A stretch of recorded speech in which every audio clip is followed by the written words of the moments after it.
విచిత్రాల నిధి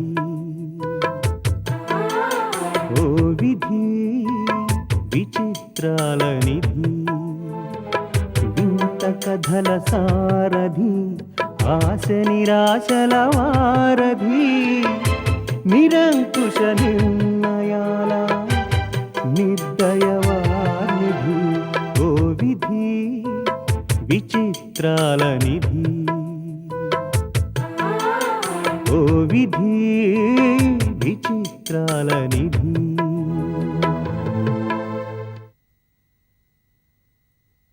దీపక్, ఏంటి కొత్త పెళ్లి కూతురులో తలదించుకుని కూర్చున్నావు?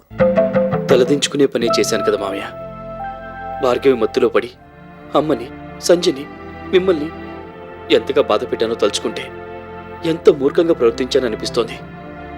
ఇప్పటికైనా నిజం తెలిసింది కాబట్టి సరిపోయింది, కానీ లేకపోతే అయిన వాళ్ళందరినీ శాశ్వతంగా దూరం చేసుకుని నరకం అనుభవించేవాణ్ణి. ఏమైతేనే మావయ్య, పశ్చాత్తాపంతో మనసు ప్రక్షాళనమైపోయింది. అపార్థాల మబ్బులు తొలగిపోయాయి.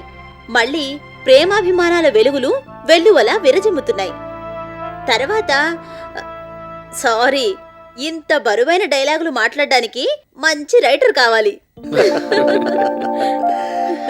ఇలా అందరం కలిసి హాయిగా ఆనందంగా నవ్వుకుని ఎన్నాళ్ళైందో. లక్ష్మి కూడా ఉంటే బాగుండేది. అమ్మో, ఆ మాటని మీరు కొంప ముంచేలా ఉన్నారు. అమ్మమ్మకి ఇంకొన్ని రోజులు అజ్ఞాతవాసం కంపల్సరీ, తర్వాతే గృహప్రవేశం. ఇది మరీ అన్యాయం సంధ్య. ఏం చేస్తాం, మిసెస్ రోజీ ఆనందం కోసం ఆర్బీఎస్ సంఘం అధ్యక్షురాలిగా ఆ మాత్రం త్యాగం చేయక తప్పదు. ఆర్బీఎస్సా? అదేమిటి? మీకు తెలీదా? ఆర్బీఎస్ అంటే రోజీ బాధితుల సంఘం. దానికి ఫౌండర్ మెంబర్ మీరే కదా.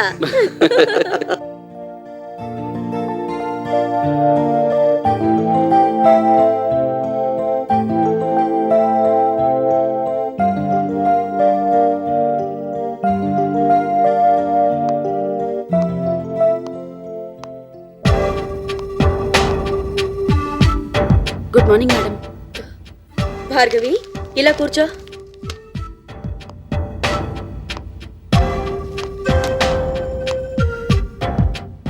నిన్ను చూస్తే నాకు చాలా ఆనందంగా ఉంటోంది భార్గవి. నా పనులు చేసి పెట్టడానికి ఆ దేవుడే నిన్ను పంపించాడా అనిపిస్తోంది. అంత మాట ఎందుకు మేడం? మీరు డబ్బిస్తున్నారు, నేను పనిచేస్తున్నాను.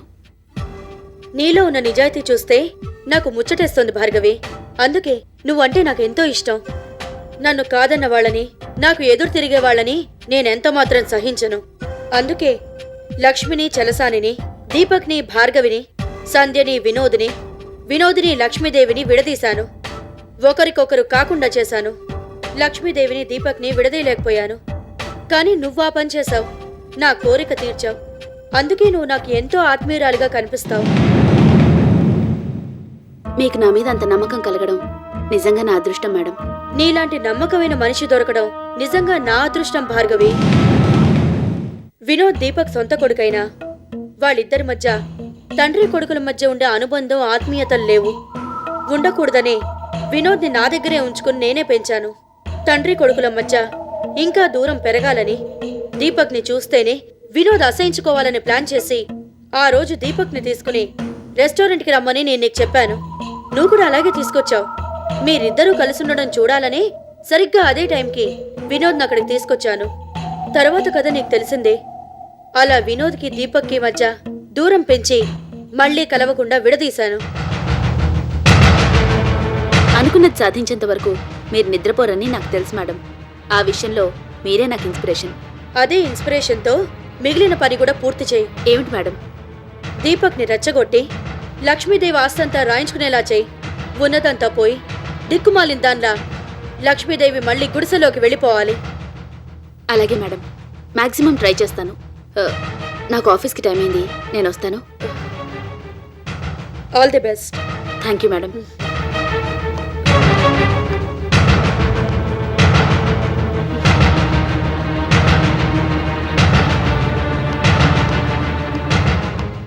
వినోద్, ఆఫీస్కి టైం అవుతోంది. ఇంకా ఇలా కూర్చున్నావే, వెళ్దాం పదా. నాకు హెడేక్గా ఉంది గ్రాని. ఇప్పుడే టాబ్లెట్ వేసుకున్నాను. నేను కాసేపు ఆగొస్తాను, నువ్వు వెళ్ళి గ్రాని. సరే వినోద్.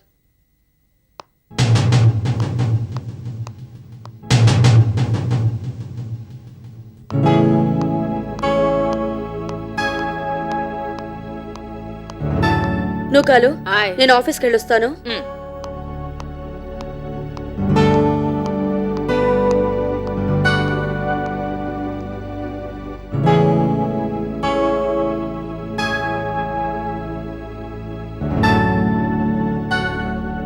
బాబు గాని గారు ఎక్కడికి వెళ్ళినా కుక్క పిల్లలాగా ఎంట వెళ్ళిపోయేవాళ్ళు ఇవాళ ఆఫీసుకు కూడా వెళ్లకుండా ఇలా కూకుడు ఉండిపోనారండి బాబు. మనసు బాగలేదు నూకాలు. ఆ అసలు మీకు మనసుంటే కదా బాబు బాగోలేకపోవడానికి. అదేంటి బాబు అలా చూస్తారు, నానేడు తప్పు మాట అనేదే. ముందు కాపీ తాగండి బాబు, చల్లారిపోద్ది. నన్ను ఏదో అంటేనే గాని నీకు తోచదా నూకాలు? మంచోరు కాబట్టి ఏదో ఒకటి అంతుంటాను, గాని గడిలాగా సిపో అంతే నానెందుకు అంతాను? నీకు మా గ్రానికి పెద్ద తేడా లేదు నూకాలు. ఓలమ్మో అదేడు బాబు అంత మాట అనేసినారు. మీ గాని గారు విన్నారంటే ఇద్దరిని చంపేస్తారు. మా గ్రాని డబ్బుతో మనుషులు కొనేస్తుంది, నువ్వు మంచితనంతో కొనేస్తావు, అందుకే అన్నాను. అది సరేగాని నూకాలు, ఇందాక ఒక ఆవిడ వచ్చిందే, ఆవిడెవరో నీకు తెలుసా? తెలదు బాబు, కానీ ఒకటి మాత్రం ఖచ్చితంగా చెప్పగలను బాబు. ఏమిటి నూకాలు? మీ గాని గారు మంచోళ్ళు ఎవరిని సేరనేరు కదా అని చేత ఆ వచ్చింది కూడా ఏ సొప్పనతో సొరపనొక్క అయి ఉంటుంది. అంతేనంటావా? అందులో అనుమానం లేదు బాబు. వీళ్ళిద్దరూ కలిసి ఎవరి కొంప కూల్చేస్తున్నారనమాట. అదే ఎవరిది అని అంటున్నాను. ఇంకెవురిది? మీ నాన్నమ్మ గారిది అయి ఉంటుంది.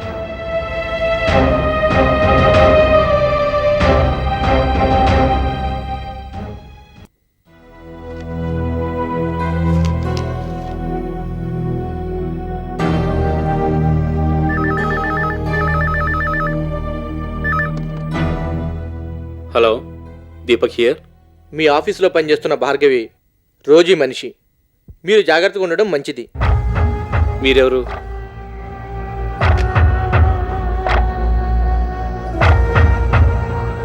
హలో హలో,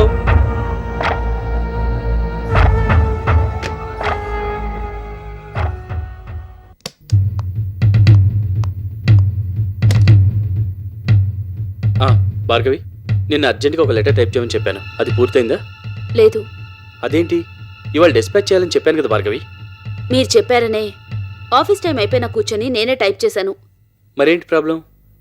మీరు డ్రాఫ్ట్ చేసింది మొత్తం మార్చేశారు మీ అమ్మగారు. అదేంటి? ఏమో, ఈ పక్కన నోట్ చేశారు చూడండి, దాని ప్రకారం రీరైట్ చేసి మళ్ళీ పుటప్ చేయమన్నారు. ఈవిడికి రోజు రోజుకి చాదస్తం ఎక్కువైపోతుంది. రామకృష్ణ అంటూ ఇంటి దగ్గర కూర్చోవచ్చు కదా, ఇక్కడికి వచ్చి ఏదో ఒక నస పెడుతోంది. ఇలా అయితే ఆఫీస్ నడిచినట్టే. సరే, ఆవిడేదో రాసింది కానీ అవన్నీ నువ్వేం పట్టించుకోకు. వెంటనే ఈ లెటర్ డిస్పాచ్ చేయి. ఇది ఇలాగే పంపించేస్తే రేపు మళ్ళీ అదో పెద్ద గొడవ అవుతుంది. మీరు వెళ్ళి అడిగేస్తే పోతుంది కదా. ఒక్కసారి కాకపోతే 10 సార్లు టైప్ చేస్తాను. నా ఉద్యోగం అదే కదా. లేదంటే ఆవిడ మళ్ళీ ఏదో అంటారు, మీరు బాధపడతారు. ఏమిటి ఆవిడ అనేది? ఆవిడకేం తెలుసని? అయ్యవారు ఏం చేస్తున్నారంటే చేసిన తప్పులు దిద్దుకుంటున్నారని. రాసిందే తిరగరాయడం, చేసిన పని చేయడం, ఇదే పనా? వేరే పనిలో లేవా మనకి? నిజమే అనుకోండి, కానీ ఆవిడ చెప్పిన తర్వాత ఏం చేస్తాం? మీరేమో ఈ కంపెనీకి ఎండి, కానీ ఆవిడేమో చైర్పర్సన్. మీరైనా నేనైనా ఆవిడ చెప్పినట్టు వినాల్సిందేగా. అయినా ఈ గొడవలు రోజు ఉండేవే కదా. ఒకసారి ఆవిడతో మాట్లాడండి. రోజు ఈ తలనొప్పి నేను భరించలేకపోతున్నాను. ఇప్పుడే వెళ్ళి అటో ఇటో తేల్చుకొస్తాను.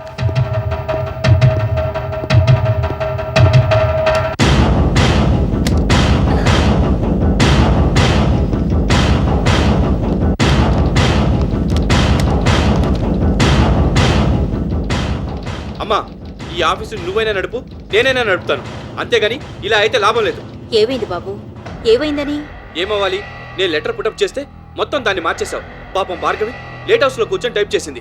లెటర్ కన్నా ఎక్కువ భార్గవి గురించి బాధపడుతున్నట్టున్నావు నువ్వు. అంటే వాళ్ళ గురించి ఆలోచించక్కర్లేదా? పని చేస్తున్న జీతానికి వాళ్ళు రోజంతా ఇక్కడే పనిచేస్తూ కూర్చోవాలా? అయినా ఇప్పుడు ఆ విషయం ఎందుకు? ఈ లెటర్లో ఏం తప్పులున్నాయని మళ్ళీ రీరైట్ చేయమన్నావు. అయినా ఆ విషయం నాకు తెలియదంటావా? తెలుసో తెలీదో నాకు అనవసరం. రిఫరెన్స్లు ఎందుకు ఇవ్వలేదు? ఇష్టం వచ్చినట్లు రాసేసి పంపించడానికి. ఇవి పర్సనల్ లెటర్లు, లవ్ లెటర్లు కాదు, అఫీషియల్ లెటర్స్. వీటికో పద్ధతి పాడు ఉంటుంది. అంటే మేము ఇక్కడ పనేం చేయకుండా వేళ్ళు గోళ్ళు కొరుక్కుంటూ కూర్చుంటున్నామన్నా నీ ఉద్దేశం? వ్యవహారం చూస్తే అలాగే కనపడుతుంది. ఇలా అయితే బిజినెస్ ఇంకెన్నాళ్ళో నడపలేం. తాళం వేసుకోవాల్సిందే. అలాగే ఉంది నీ వ్యవహారం. నేను ఒకటి చేస్తే నువ్వు ఒకటి చేస్తానంటావు, నేను అవుననేది కాదంటావు, కాదనేది అవునంటావు. ఇలా అయితే కష్టమే మరి. అదే నేను అంటున్నాను. అయినా ఊరికే ఎందుకంటాను? చేసిన పనులు బట్టి అంటాను. ఏమంత తప్పుడు పనులు చేశానని అలా మాట్లాడుతున్నావు? చేసినవన్నీ సరి చేస్తూనే ఉన్నావుగా. సుధాకర్ని మాలతిని బెంగళూరు ట్రాన్స్ఫర్ చేస్తే నాతో ఒక్క మాట కూడా చెప్పకుండా తిరిగి రప్పించేశావుగా. ఇంకా నయం, ట్రాన్స్ఫర్ ఆపించలేదు. అందుకు సంతోషించు. ఆ క్షణంలోనే ట్రాన్స్ఫర్ ఆపేస్తుంటే ఏం చేసేవాడివి? నలుగురిలో నీ పరువు పోకూడదని, నీ మాటకు విలువ ఉండదని వాళ్ళని బెంగళూరు వెళ్ళనిచ్చి తర్వాత ఇక్కడికి రప్పించాను. అది మర్చిపోయినట్టున్నావు. నాకేదో ఉపకారం చేసినట్టు మాట్లాడతావేంటి? ఎవరు ఎలాంటి వాళ్ళు నాకు తెలీదా? ఎవరిని ఎక్కడ ఉంచాలో నాకు తెలీదా? తెలిస్తే ఆఫీసు పరిస్థితులు ఇలా ఉండవు. సుధాకర్ ఇక్కడ ఉండుంటే అసలు మనం ఆ టెండర్ మిస్ అయి ఉండేవాళ్ళం కాదు. ఏదో ఆ టెండర్ మిస్ అయినంత మాత్రాన కొంపలేవో మునిగిపోయినట్టు మాట్లాడతావేంటి? కొంపలే మునగలేదు కానీ బయట మన కంపెనీ పరువు పోయింది. బిజినెస్ లో ఇంకా ఆలు కూడా రాని సంచికి ఆ కాంట్రాక్ట్ వచ్చిందంటే మనం ఎంత చేతకాని వాళ్ళమో దీన్ని బట్టి అర్థమవుతుంది. అయితే ఇప్పుడు ఏమంటావు? ఒళ్ళు దగ్గర పెట్టుకుని పనిచేయడం నేర్చుకుంటే బాగుంటుంది అంటున్నాను. అంటే ఏమిటి నీ ఉద్దేశం? నేను ఈ కంపెనీకి ఎండీ అన్న సంగతి మర్చిపోయినట్టున్నావు. ఎండీ నని చెప్పుకోవడం కాదు, ఎండీ అయ్యాక నువ్వు సాధించిందేమిటి? బిజినెస్ ఏమైనా డెవలప్ చేశావా? కంపెనీ పేరేమన్నా పదిత్తర పెంచావా? సపరేట్ ఛాంబర్ ఏర్పాటు చేసుకున్నావు, పిఏని అపాయింట్ చేసుకున్నావు. ఇంతకన్నా నువ్వు వెలగబెట్టింది ఏవీ లేదు. It's too much. ఏదో ఊరుకుంటున్నాను కదా అని ఇష్టం వచ్చినట్టు మాట్లాడద్దు. ఎండీగా నాకు ఛాంబరు పిఏ ఉండకూడదా? ఎంతసేపు గుమ్మస్తాలాగా నీ ముందు చేతులు కట్టు కూర్చోవాలా? ఏదో 10 రోజులకోసారి వచ్చి పెత్తనం చెలాయించడం కాదు, రోజు వచ్చి ఆఫీసులో కూర్చొని పనిచేస్తే తెలుస్తుంది. ఇంతవరకు తెలిసింది చాలు. ఆ ఛాంబర్లేవి అవసరం లేదు. ఇదివరకట్లాగే ఇక్కడే కూర్చో. ఇంపాసిబుల్.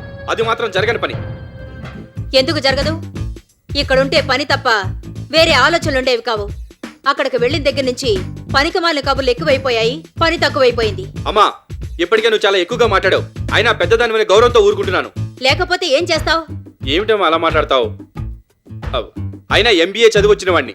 బిజినెస్ గురించి నాకు తెలుసా, నీకు తెలుసా? టైం బాగుండి కలిసి వచ్చేసరికి ఏదో బిజినెస్ అంటే నీకు తెలిసినట్టు, అందులో నువ్వు పిహెచ్డీ చేసినట్టు నాకే పాఠాలు నేర్పుతావేంటి? ఇక నుంచి ఆఫీస్లో నేనేం చెప్తే అది ఓకే. నువ్వు అనవసరంగా ఆఫీస్ మ్యాటర్స్లో ఇన్వాల్వ్ అవ్వకు. ఏంటిది? చదవరా. ఈ ఆస్తి మొత్తం నాది. నా బిజినెస్ నేను చూసుకోగలను. నీ బోర్డు సలహాలు నాకు అక్కర్లేదు, నువ్వు అక్కర్లేదు. ముందు బయటికి నడు. బయటికి నడవాల్సింది నేను కాదు, నువ్వు. ఈ ఆస్తిలో ఒక్క పైసా నీది కాదు, నీకు రాదు. ఏదో నీ మీద జాలిపడి ఎండీ పోస్ట్ ఇచ్చాను. బుద్ధిగా చేసుకొని బతుకు, లేదంటే ఆ ఎండీ పోస్ట్ కూడా పీకి పారేస్తాను. నువ్వేం చేసినా చూస్తూ ఊరుకోవడానికి నేనేమన్నా చేతికి గాజులు తొడుకొని కూర్చున్నా అనుకున్నావా? కూర్చోకపోతే ఏం చేస్తావో చెయ్యి, నేను చూస్తాను. ఏం చేస్తానా? ఈ విషయం కోర్టులోనే తేల్చేస్తాను. ఏ కోర్టుకి వెళ్ళమని భార్గవి చెప్పిందా? ఇదిగో, అదంతా నీకు అనవసరం. భార్గవ్ గురించి ఇంకొక మాట మాట్లాడమంటే నేను ఊరుకోను. వస్తాను, మనం ఇంక కోర్టులోనే కలుసుకునేది. మంచిది, వెళ్ళిరా. All the best. అవసరం లేదు.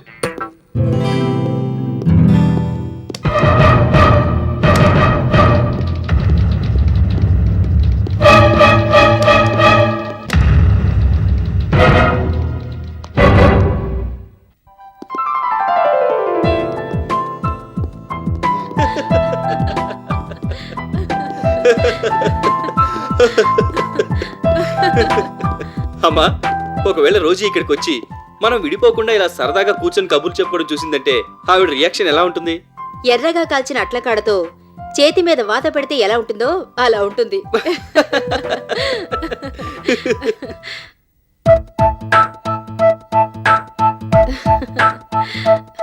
ఏమిటి, ఇద్దరూ షాక్ తగిలినట్టు అలా నిలబడిపోయారు? నిజంగానే మేడం, ఈ మధ్య షాకుల మీద షాకులు తగులుతున్నాయి.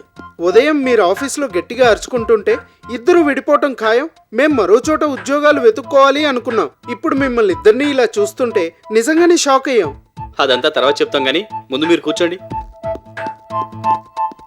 నేను ఇక్కడున్నట్టు మీకెలా తెలిసింది? కాశీ చెప్పాడు మేడం.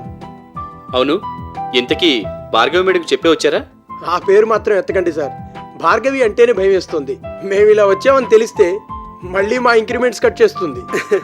నన్నైతే బెంగళూరు ట్రాన్స్ఫర్ చేసేస్తుంది.